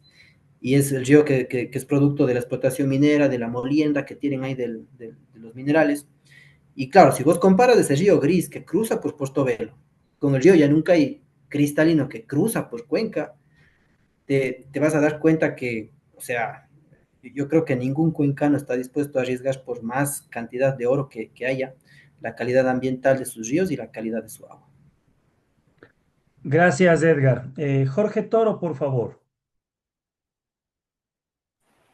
Sí, muchas gracias. Primero, felicitándole al ingeniero Guerrero por su documentada presentación del trabajo realizado aquí en Sacocha. Yo tengo, bueno, dos o tres preguntas. La primera sería relacionado al acuífero o a los acuíferos que están en el área de influencia del de Quimsacocha en general. La pregunta sería si tienen bien delimitados a los acuíferos y si se ha podido estimar el volumen de depletación de los acuíferos en estos dos últimos veranos largos que tuvimos en el 2023 y 2024. En particular, yo diría que como vi los ríos en Cuenca, era posible cruzarse los ríos del Tarqui o el Tomebamba caminando. Así de grave estaba la situación. Entonces, me gustaría conocer si se pudo estimar la depletación de los acuíferos y en qué porcentaje. Eso primero.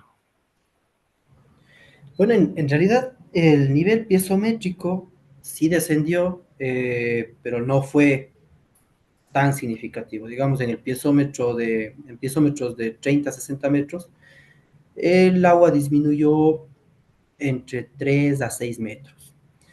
No disminuyó más, ¿por qué? Porque continuaba siendo en ciertos puntos alimentada por charcas, humedales que todavía no se habían secado e incluso por ciertas lagunas. Entonces tenían todavía una recarga constante. Esperemos que en un futuro no tengamos sequías más intensas que nos permitan ver hasta cuánto baja el nivel piezométrico, pero no fue tan significativo. Habían piezómetros que no variaron en su nivel, ¿sí? Entonces eso nos da a ver de que la conectividad que existe entre agua superficial, agua subterránea, humedales, lagunas, es muy heterogénea en el pequeño espacio de estudio que hay. Y claro, eso nos facilitó, esa conectividad nos facilitó que si bien el río ya estaba en piedras, ¿no? No bajó nunca de 1.2 metros cúbicos por segundo, en el caso del río Yanuncay. El río Tomebamba sí bajó hasta 0.4 litros por segundo, ¿sí? Entonces, perdón, hasta 0.4 metros cúbicos por segundo, porque la geología del río Tomebamba de la cuenca del Tomebamba es muy diferente. Ahí la roca no está agrietada o no está tan agrietada porque tampoco tiene un origen volcánico como Quimsacocha, de donde nace el río Yanuncay. Entonces, date cuenta la gran heterogeneidad que tenemos, incluso entre nuestras cuencas que están contiguas, porque el Tomebamba está muy al lado de la cuenca del Yanuncay. O está al lado, es la cuenca contigua. Muy bien, gracias. Se ha referido a que en la publicación de Herbes et al. 2025, que no la conozco, me gustaría tenerla para poder leer y conocer cuáles son los argumentos que están presentando. No sé si esta investigación u otras que no conozco, porque he visto también el informe de etapa que tiene que ver con Quimsacocha, el informe del 2024. Si se realizaron análisis químicos de simulación. Estos análisis químicos, yo no conozco laboratorios que estén habilitados para realizar esto en Ecuador, pero sí hay en Canadá, donde bajo diferentes condiciones se puede evaluar en condiciones anóxicas y en condiciones óxicas lo que se denomina acid rock drainage, drenaje ácido de roca, y también ML, que es el metal leaching, que es la meteorización de roca. Entonces toman fragmentos de roca de interés en las zonas críticas, digamos, se muele la roca, se la pulveriza y se aplican ácidos y se aplica oxígeno también dependiendo de las condiciones, y se sacan conclusiones de cuál fue el resultado de haber meteorizado, por ejemplo, sulfatos, sulfuros, rocas con silicio y aluminio, como son las del área de Quimsacocha, son rocas ácidas, y con eso se sacan conclusiones. Entonces la pregunta es si pudieron simular esto para poder hacer afirmaciones realmente, para poder decir la presa de Relaves efectivamente va a producir drenaje ácido, en qué proporciones, etcétera, porque pensemos que una presa tiene una superficie expuesta, depende de las dimensiones, pero todo el resto de sedimentos, producto de la extracción de la roca, de la molienda, etcétera, va a estar compactada y no va a estar expuesta. Entonces, me gustaría saber si hay análisis de este tipo como los que se realizan de manera rutinaria en Canadá, por ejemplo. Ya. A ver, en realidad, la minera es canadiense y ni la misma minera realizó esos análisis para poder asegurar que en su estudio de impacto ambiental que no va a haber drenaje ácido ni que la roca se va a oxidar. Ahora, en nuestro caso no hicimos análisis, pero como te menciono, de Quimsacocha nacen varias cuencas y una de las cuencas es en las que les indiqué que está expuesta la roca y que está la roca, debido a los deslizamientos, en contacto con el agua, y la roca está oxidada, o sea, el color de la roca que está expuesta con respecto a la roca que recién acaba de deslizarse o que recién sale a su exposición al oxígeno, es muy diferente. Y claro, ahí sí se comprobó que hay gran presencia de sulfuros, ¿sí?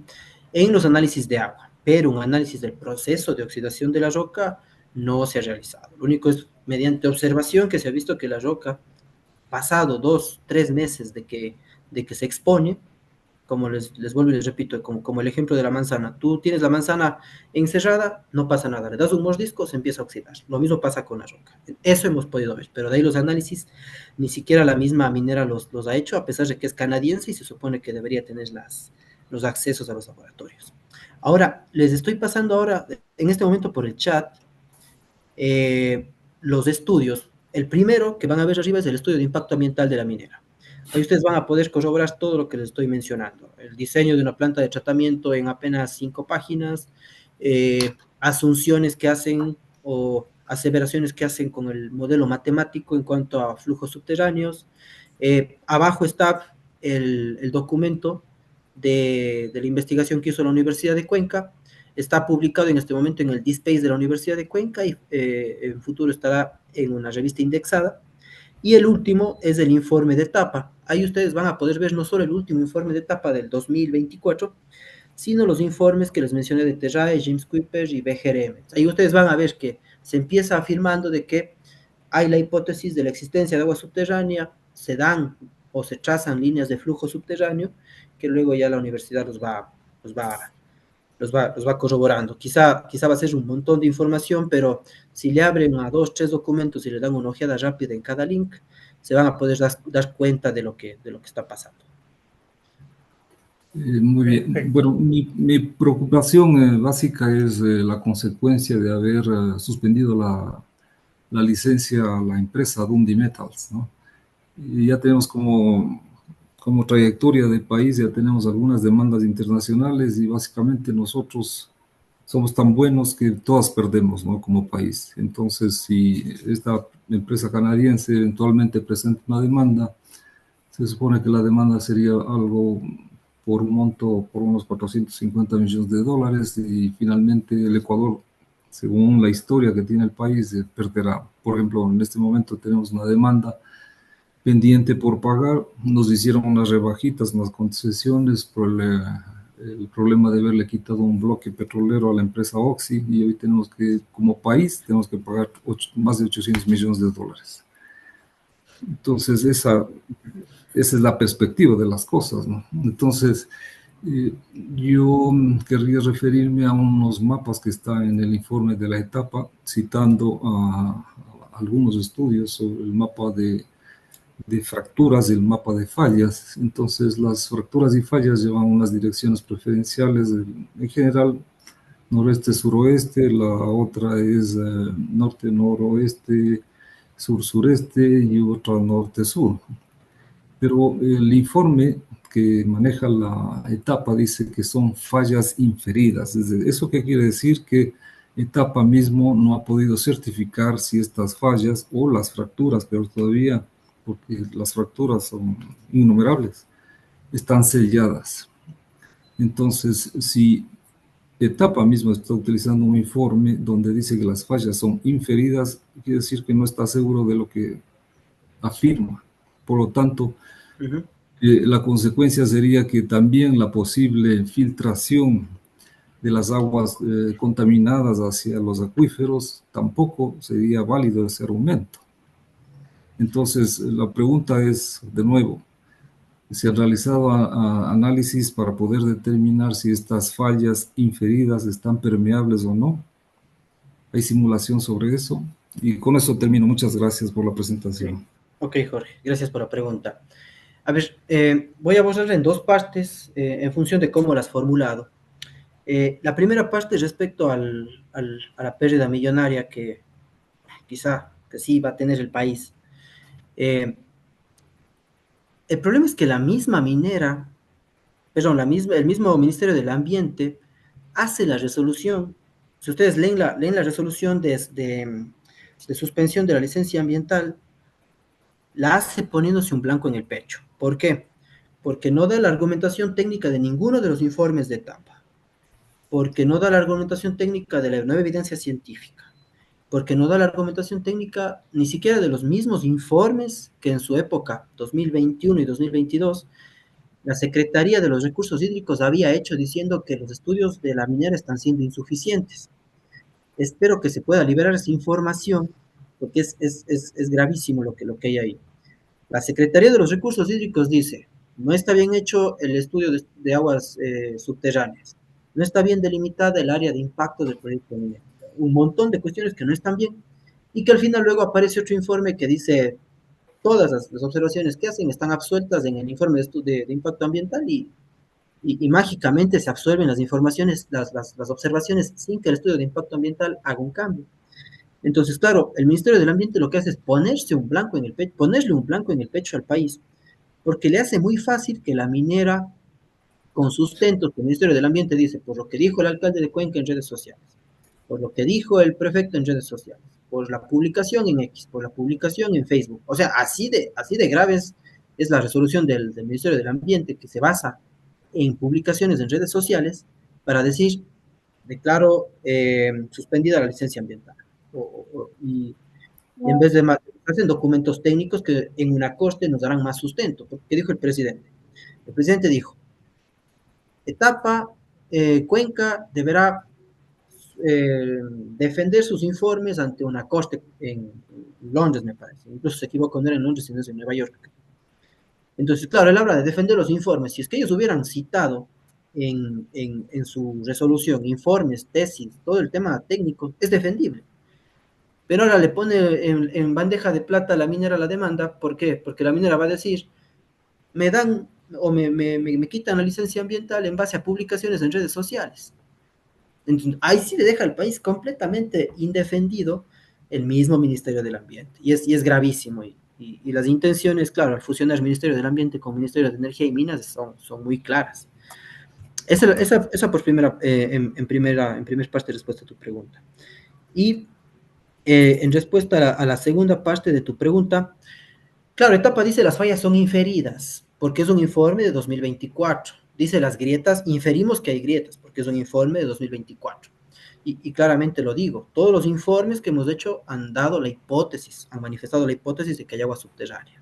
Luego, con la tesis de la universidad, con la investigación de la universidad de 2025, es que decimos, corroboramos y comprobamos.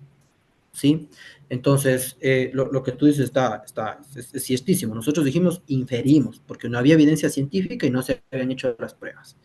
Luego que sale la evidencia científica, ahora ya no es inferimos, sino ya está demostrado. Quizá no las fallas, pero sí el agrietamiento y la interacción que hay entre agua superficial y agua subterránea. Entonces, claro, si es que si es que nos atenemos a los tiempos, tu afirmación está correcta, pero ya no es una hipótesis, sino es algo que se ha demostrado.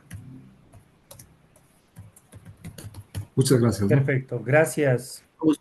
Byron Arregui, por favor. Gracias, Patricia. Buenas noches. Bueno, más que consultas, algunos comentarios, ¿no? El primero, o sea, respecto de las pastas de hormigón. Existen experiencias, cientos de experiencias en el mundo que demuestran que las pastas de hormigón ante la presencia o incluso en la presencia de drenaje ácido de roca funcionan. En el país Fruta del Norte es un ejemplo. La presencia de drenaje ácido de roca en las galerías es una realidad. Es tan real como que la pasta de hormigón en las galerías sella las galerías y permite que los relaves regresen de superficie a las galerías. No es que no se va a fraguar. Ellos saben que usan para que eso funcione y lo funciona. Y eso, como les menciono, hay experiencias, cientos de experiencias en el mundo, ¿no? El tema, por ejemplo, de que la planta de tratamiento está en 5 hojas en el estudio, claro, pues un estudio de impacto ambiental no es un documento de diseño de nada. No tiene por qué estar ahí el diseño de una planta de tratamiento o el diseño del proyecto, ¿no es cierto? Para eso están todos los anexos, para eso están todas las otras cosas. Acordémonos que hay una norma o hay guías del Ministerio del Ambiente para elaborar y para presentar estudios de impacto ambiental, ¿no? Y uno de los principios de la evaluación de impacto ambiental es que sea entendible para cualquier usuario. No sé si poner el diseño de una planta de tratamiento en un estudio de impacto ambiental será lo coherente. Pero más allá de eso, más allá de que eso pase, o sea, existe una norma técnica para descargas, independientemente del tipo de planta de tratamiento, del sistema de tratamiento que usen, cualquier proponente de cualquier proyecto hidrocarburífero, minero, industrial, agrícola, lo que sea, tiene que cumplir con límites máximos permisibles. Él sabrá cómo trata, pero tiene que cumplir con esos límites máximos permisibles. Le cueste $1 o le cueste 100 millones. Él tiene que hacerlo. ¿Sí? Entonces, me parece que se está viendo el tema así como, ya nació el tema con una visión de buscar dónde, criticar todo, como se decía en redes, ¿no es cierto? El estudio fraudulento, ¿no? El estudio fraudulento. Antes de analizarlo, sin la mejor referencia de en qué parte o por qué es fraudulento, ya se le califica de fraudulento por etapa, por el Cabildo del Agua, por otras empresas, ¿no es cierto? Ya el tema, ¿no? Yo quisiera hacerle una pregunta, ahora sí, una pregunta. Lo mismo pasó con el proyecto Río Blanco. Argumentos muy parecidos. El mismo páramo, a escasas kilómetros del Parque Nacional Cajas. Le quitaron el proyecto a la empresa minera canadiense que tenía a cargo el proyecto. Ahora es un proyecto manejado por bandas, ¿no es cierto? Hace poco quisieron entrar a poner orden, lo que resultó es de muerte, ¿no es cierto? Está siendo explotado de manera ilegal en zonas de recarga hídrica. A ver si la pregunta, ¿qué está haciendo etapa al respecto? Gracias, Byron, por la pregunta. Igualmente la voy a responder según lo fuiste abordando. Eh, en primer lugar, claro, pueden haber evidencias de que la pasta cementicia aguanta, de que la presa de relaves aguanta, pero también hay evidencia de que las presas de relaves colapsan. Además del tiempo que está la pasta cementicia Claro, en este caso en son el relaves secos, trayecto, ¿no? No son ajá, relaves húmedos. correcto, Byron, por dicen húmedos, favor, al contestar, no interrumpamos. Por favor, Byron. correcto, Sí, dicen que continúe. son relaves secos, pero en realidad el tema de cuánto tiempo la pasta cementicia va a durar es también un interrogante. Quizá a nosotros en los próximos 10 20 años, si es que ponen pasta cementicia, eso aguanta. Pero, ¿qué va a pasar con el tiempo? Una estructura de hormigón se deteriora. El hormigón puede disminuir su resistencia con el paso del tiempo y puede sufrir varios procesos químicos. Entonces, claro, ese es el problema. Incluso en el tema de relaves que mencionaste, no hay un estudio claro de colapso de la relavera, no, y se cuantifica como mínimo el impacto. Y sí, tienes razón, el estudio de impacto ambiental te indica cuáles son las medidas que vos estás poniendo para mitigar los impactos ambientales. Pero el problema es que eh, hay un asunto de que la minera no presenta las ingenierías, ¿sí? Las ingenierías no han sido de libre acceso. Entonces se ha buscado, se ha rebuscado, se ha pedido a la minera preséntenos las ingenierías y no hemos tenido acceso a esas ingenierías. No ha publicado las ingenierías, únicamente el estudio de impacto ambiental. Entonces nosotros sí, y tienes razón, nos basamos en en la evidencia que la minera nos da. Pero yo creo que si la minera tuviera clarísimas las ingenierías, hace tiempos hubiera dicho, este es mi estudio de la planta de tratamiento de agua, este es mi estudio de colapso de la relavera, pero no lo ha mostrado. Y quizás si lo hubiese mostrado, eh, la cuestión hubiera sido más compleja, porque ahí quizá tendrían hacerse profundos, estudios más profundos de ambos lados. Entonces, eso por un lado. Eh, Y respecto a la pregunta que me haces, em, a ver, se me fue. Si me recuerdas en una frase rapidita tu pregunta, por favor. Proyecto Río Blanco. Ya, el tema de Río Blanco. A ver, Etapa ni el municipio de Cuenca son los que deben encargarse de la minería ilegal. Y la ministra del Ambiente y el presidente lo han querido hacer ver así, de que alcalde primero preocúpese de la minería ilegal. Esos son temas de Estado, del Ministerio del Interior, de ARCOM, que son los entes reguladores. Si es que Etapa se preocuparía de la minería ilegal, estaría erogándose funciones y competencias. Igualmente el tema de la alcaldía de Cuenca. Entonces, claro, es como nos pintan, ¿no? Nos dan a elegir entre la dicotomía minería legal o minería ilegal. Pero un país que no controla la minería ilegal mal podría dejar un proyecto medio iniciado de minería legal para que luego, digamos, si se cierra o pasa cualquier cosa, venga la minería ilegal a aprovechar la infraestructura de la explotación que ya dejó el proyecto legal. Y eso es lo que lamentablemente pasó en Río Blanco. La infraestructura que ya dejó la empresa china fue aprovechada por los mineros ilegales. Entonces, en realidad es cómo nos quieren vender la película, pero si vemos en temas de competencias, eh, estamos muy lejos nosotros de poder y de estar en las competencias para controlar la minería ilegal como etapa y como municipio de Cuenca. Sí, dime. Continúa, Byron, por favor. Byron, Sí, o sea, básicamente, si hablamos de competencias, pues las competencias para aprobar un estudio son del Ministerio del Ambiente. Las Ujú. competencias para observar un estudio de impacto ambiental o emitir una licencia son del Ministerio del Ambiente, ¿no es cierto? Esas son las competencias. No es de etapa, no es de Cabildo del Agua, no es de ellos. Pero claro, o sea, también hablamos de competencias desde donde nos queremos hacer escuchar nuestra voz, por decirlo de alguna manera, ¿no? En, en el caso de Río Blanco, retomando un poco la pregunta, está explotándose, pero ahora por mineros ilegales. ¿Cuál es la catástrofe que ha sucedido ambiental al respecto de ese proyecto respecto de las fuentes de agua de Cuenca? ¿Tienen alguna información al respecto?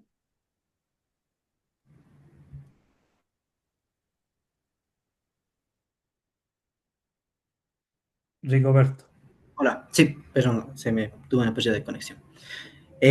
A ver, el proyecto Río Blanco eh, está en la vertiente occidental. De ahí se abastece de agua Molletur y varias poblaciones de la zona occidental. Hay que recordar que el cantón Cuenca tiene estas dos vertientes, oriental-occidental. La zona urbana está en la oriental, donde están los ríos Tomebamba, Machangara, Yanunca y Tarqui, y la occidental está hacia Molletur.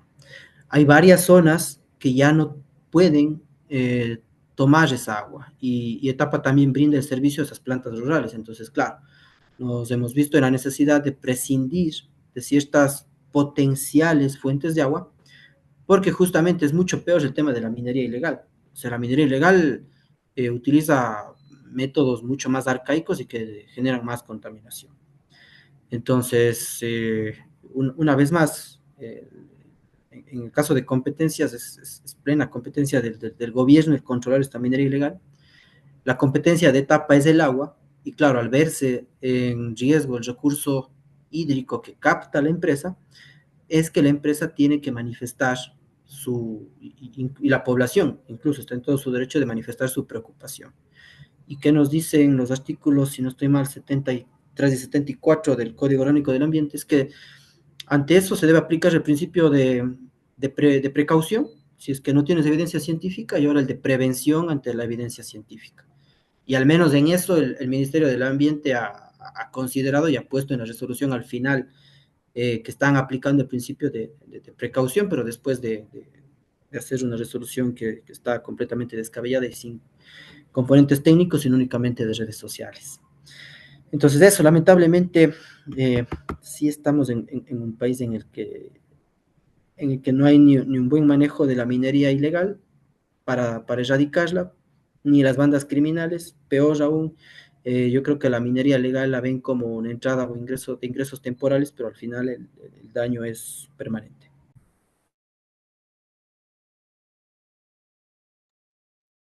Gracias, Byron. Anaí Abigail, por favor. Está sin audio, Anaí.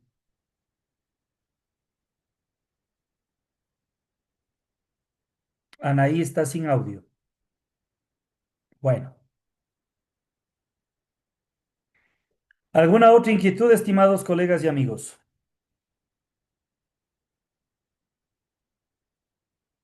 Hernán, por favor.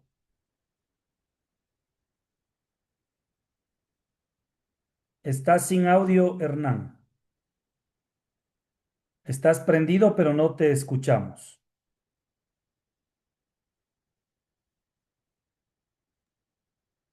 No.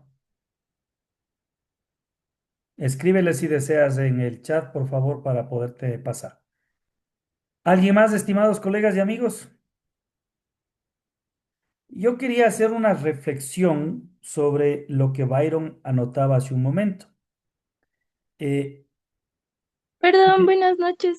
Perdón, ya pude activar el audio. ya, dale, Anaí.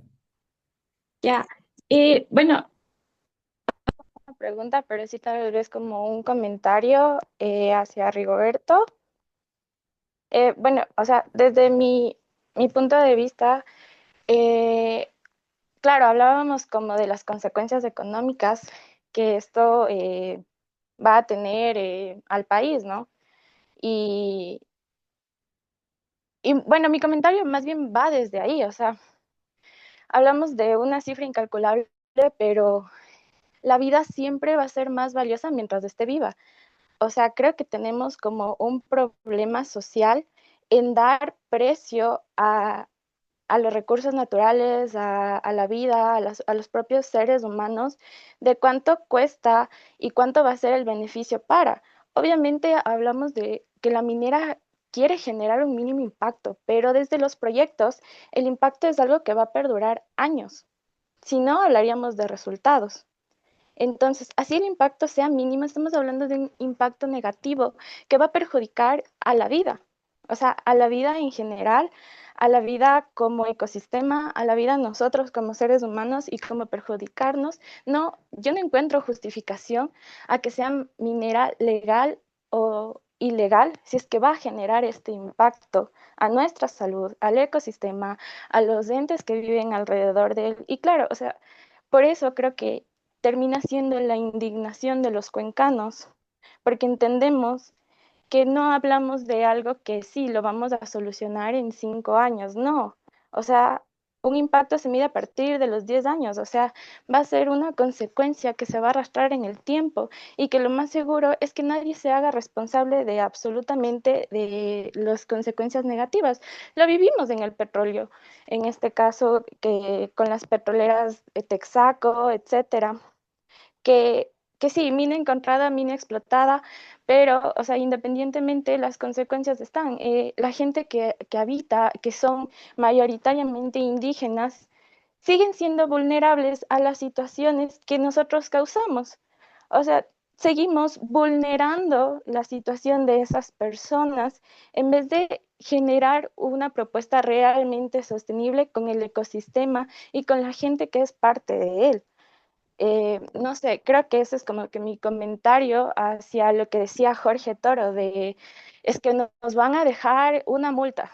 La vida siempre va a ser más valiosa viva antes que muerta. O sea, no, si es que a ti te sacan los órganos, no puedes en este caso volver a recuperar ese valor de cuando tú estabas vivo. O sea, es imposible. Por eso hablamos de que son los recursos no renovables. No los vas a poder recuperar nunca, jamás. Nunca en la vida va a estar igual de como dicen las selvas vírgenes, exacto, porque es el cuidado, no hay un retroceso, no hay un impacto que sea menor que al otro. Es un impacto y punto, o sea, es un resultado negativo y punto, o sea, no, ese es mi comentario y obviamente apoyando a la indignación de los cuencanos ante este tema. Gracias, Anaí, muchas gracias.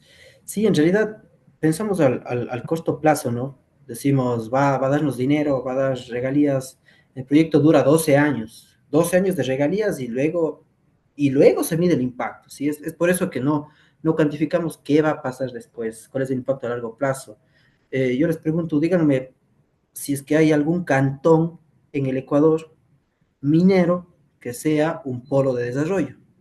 Está cerca de Cuenca, Ponce Enríquez, está Portobelo, está Zaruma, y tú vas allá y no son los polos de desarrollo mineros que uno esperaría ver, ¿no?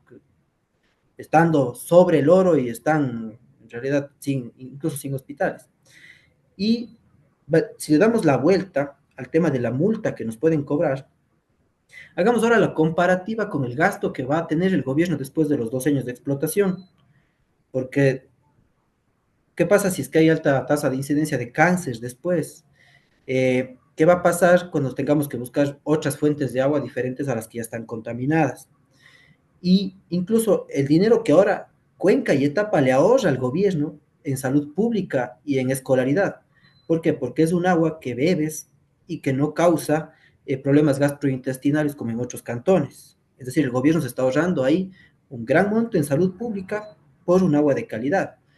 Los guaguas que se podrían enfermar de problemas gastrointestinales después faltan a la escuela, tienen bajos índices de escolaridad y el Cantón Cuenca es uno de los que tienen mayor índice de escolaridad. Y justamente todo eso está alineado a la calidad del agua. Entonces, sí es necesario ampliar un poco el panorama. Obviamente, todos los comentarios y los puntos de vista son bienvenidos, son discutibles y debatibles en el marco del respeto. Y justamente había un comentario que decía Funjomín, Edgar Pillajo, que ahora sí hay cómo hablar con los antimineros. Y claro, en realidad estamos para el diálogo, ¿no? No somos ni antimineros ni promineros, sino somos personas que luchan por su agua en Cuenca, que luchamos por tener un agua limpia. Entonces, sí, en realidad el diálogo está abierto, siempre estará abierto, siempre y cuando sea obviamente en el marco del respeto y todas las opiniones y posiciones son respetables. Gracias, Rigoberto. Diana Soriano, por favor. Muchísimas gracias. Buenas noches. Espero que me escuchen bien. Soy la comunicadora del Fondo para la Protección del Agua de Quito y estoy muy agradecida por esta charla, la verdad, porque sí me generaba muchísimas dudas de todo lo que ha ocurrido en el caso de Loma Larga. Eh, de hecho, nosotros todavía como FONAG estamos tratando de sensibilizar a toda la gente de que el agua viene de los páramos y que es mucho mejor conservar un páramo en su estado natural, lo cual es muy difícil hacerlo por todas las amenazas que enfrenta, pero apenas estamos aprendiendo eso, ¿no? De dónde viene nuestra agua y que obviamente un páramo degradado nunca más va a volver a ser como fue en su estado original. Entonces, creo que va a ser muy difícil esta comprensión que requiere de una comunicación y educación sostenida en el tiempo. Así que yo lo único que quería decirles es que cuenten con nosotros, con el FONAG, con gente que sí queremos en realidad aportar en ese cambio, ¿no? De la percepción de dónde vienen nuestros recursos naturales, como decían ahí. En realidad somos muchos los que creemos en eso, en que queremos proteger los recursos naturales, que estoy de acuerdo que la minería ni nada nos va a devolver el ecosistema donde habitamos, que sí hay que hacer muchos cambios y nada más de eso, ¿no? Saber que estamos unidos en esto, obviamente conservamos las mismas fuentes. Admiro mucho a los cuencanos en realidad por su valentía, por ser súper firmes en sus decisiones y nada más de eso. Ojalá me encantaría que podamos nosotros no ganar una demanda de dinero solamente, sino ganarnos esa percepción y ese espacio en la mente de todos los ciudadanos que nos escuchen y que sepan que debemos conservar estos páramos que son la fuente de vida para todos nosotros. Nada más, mil gracias. Gracias, muchas gracias, Diana. Tenemos en Cuenca un grato recuerdo del FONAG. Nos ayudaron un montón durante los incendios forestales, enviaron a su grupo de- de- de brigadistas forestales. Tenemos un grato recuerdo. Un abrazo. Byron, una sola pregunta, por favor, para No más finalizar. una respuesta más bien. Preguntaba hace un momento que le demos el nombre de un cantón que haya cambiado con la minería. Quizás ya Bélgica no sabía cómo, pero te puedo decir uno, los encuentros. Hay que revisar cómo eran los encuentros antes de Fruta del Norte y revisar los índices de cómo ha crecido salud, educación, economía, servicios básicos en los encuentros a partir del proyecto Fruta del Norte. Gracias, Byron. Caso interesante de revisar. Gracias. A ver, creo que Hernán ya tiene audio. No sé si puedes hablar. No, Hernán, está sin audio. Lamentablemente será para una próxima, Hernán, no se te escuche. Es el micrófono de tu computadora, porque si estás con el audio prendido. Bueno, yo quisiera solo unas dos partecitas intervenir para poder cerrar el diálogo. El 95% del oro se encuentran en cajas fuertes en todo el mundo.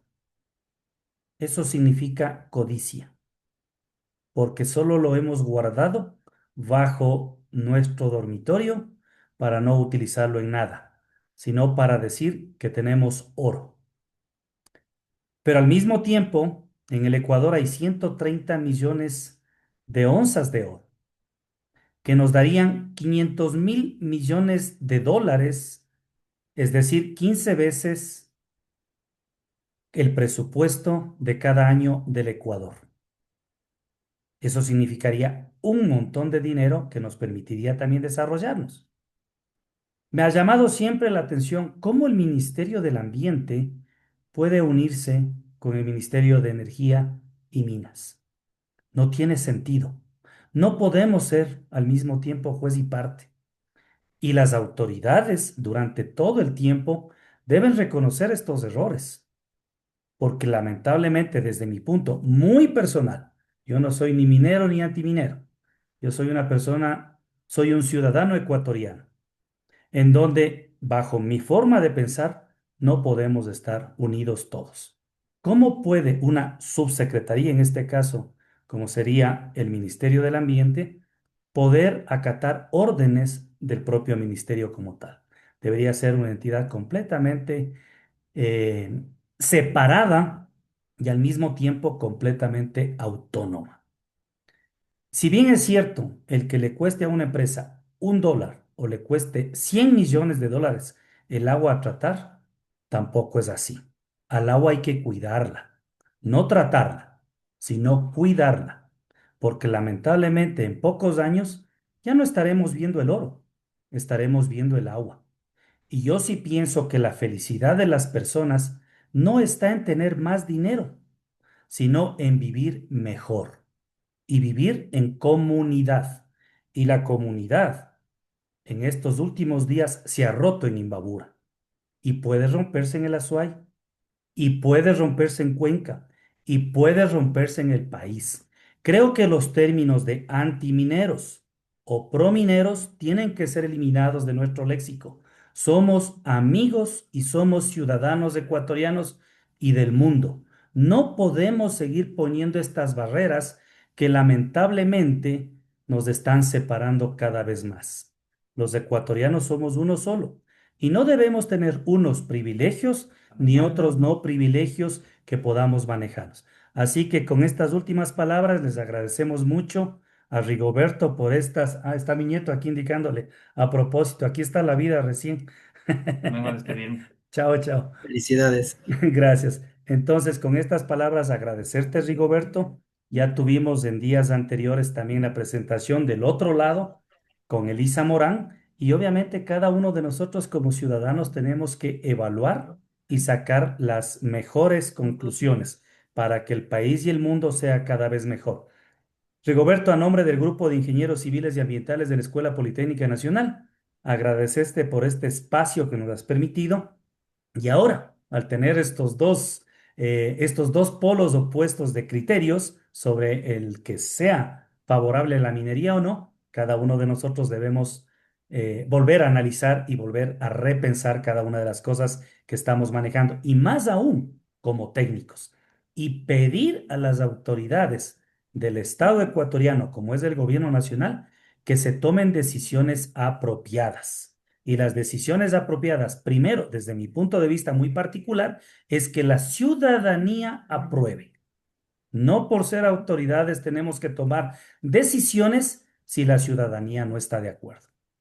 Feliz fin de semana a todos. Tus últimas palabras, Rigoberto, y muchísimas gracias a los 38 colegas y amigos que en esta noche nos hemos juntado, como todos los viernes a las 7 de la noche. Aprovechar a Rigoberto que decía en un viernes que no es muy común. Lo que pasa es que estas charlas comenzamos los viernes de pandemia. Y claro, esos viernes de pandemia sí eran muy comunes porque no teníamos que hacer nada. Así que lo Sí. hemos dejado en estos viernes y gracias a Dios, con toda la participación de todos ustedes, que de forma muy brillante y muy colaborativa nos hemos reunido todos los viernes. Muchísimas gracias, Rigoberto, tus últimas palabras. Muchísimas gracias, Patricio. Gracias al EPN y a todos los colegas que se reunieron, que se dieron cita hoy. Como siempre, abierto a resolver cualquier inquietud, cualquier duda. Reciban un saludo afectuoso desde Cuenca. Los esperamos, ya mismo son las fiestas de Cuenca, entonces que se den una vuelta y si están por ahí, contáctenme igualmente con mucho gusto si quieren darse una vuelta por el Cajas. Un abrazo a todos y claro, en realidad el término te doy la razón, Patricio, el término de mineros, antimineros no existe porque al fin, no debe existir porque al final somos ecuatorianos y en realidad llevar diálogos de altura como el de hoy dice mucho de la calidad de técnicos y profesionales que tiene el país. Muchísimas gracias a todos y un abrazo. Gracias también. Un abrazo a todos. Marcos, muy gentil por todo, a todos. Gracias, gracias por la invitación. Hasta luego. Buenas noches Chao, a chao. todos. Feliz fin de semana. Chao, Gracias. Fernando. A Gracias. cuidarse. Buenas Saludos. Hasta luego, noches. gracias. Gracias, Muchas gracias. gracias. Buenas noches. Chao, Buenas noches Moshinia. con todos. Chao, chao.